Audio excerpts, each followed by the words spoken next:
Alors le projet Cambionette, donc c'est le Caribbean and Amazonian Bioeconomic Network, c'est le réseau caribéen-amazonien de bioéconomie. Alors d'où est partie cette idée?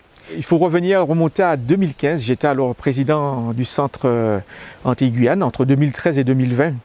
Et donc le constat qu'on avait fait, c'est on souffrait d'une véritable stratégie de développement et de coopération dans la zone Caraïbes-Amazonie. Alors dans le cadre de Cambionette, qui est un projet de recherche qui a impliqué notre université, des organismes de recherche et d'autres universités de la Caraïbe-Amazonie, nous avons mis en place ce programme de formation qui est destiné à un public varié. Il s'agit de jeunes exploitants ou tout simplement de demandeurs d'emploi avec un projet d'installation, d'exploitation. Ces ateliers se sont faits bien sûr en présentiel à l'IUT de la Guadeloupe, avec donc le premier atelier séchage qui a permis aux jeunes personnes qui se sont inscrits à la formation de voir deux technologies de séchage, un séchage on va dire par conduction.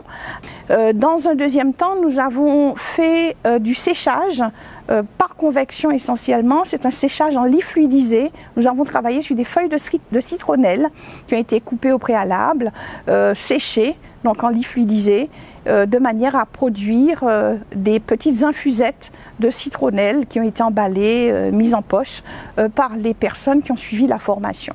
Pour le deuxième atelier, c'est un atelier sur la fermentation.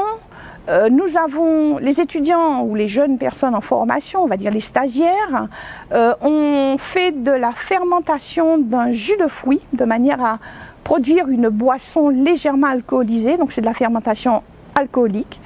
Et dans un deuxième temps, de la fermentation de légumes crus, donc une lactofermentation avec des produits qui pourront être dégustés comme des pickles.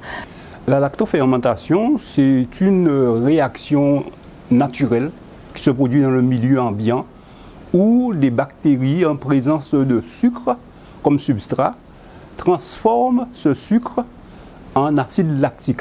Cette réaction naturelle dans des transformations agroalimentaires, elle est domestiquée, c'est-à-dire on la maîtrise, on crée des conditions biochimiques, physico-chimiques permettant son déroulement, conduisant à la production d'acide lactique dans le yaourt, dans le fromage et aussi donc avec des légumes. Les produits obtenus après fermentation lactique sont acidifiés et cette acidification lactique rend stable ces produits, permet qu'on les conserve. Un produit ayant subi une fermentation lactique, il se conserve dans l'espace, dans le temps. La conservation peut durer plusieurs mois, voire plusieurs années. Et c'est très intéressant quand on a une ressource en quantité importante au moment de la récolte, des pics de récolte, de faire une fermentation lactique afin de pouvoir conserver sous une forme alimentaire cette ressource. Parce que l'hypothèse que nous faisons ici aussi, c'est de dire que on ne part pas de rien. À droite et à gauche, à Cuba, en République dominicaine, en Guadeloupe, au Suriname, en Guyane, il y a déjà donc des systèmes qui sont en rupture et qui proposent des solutions très très intéressantes.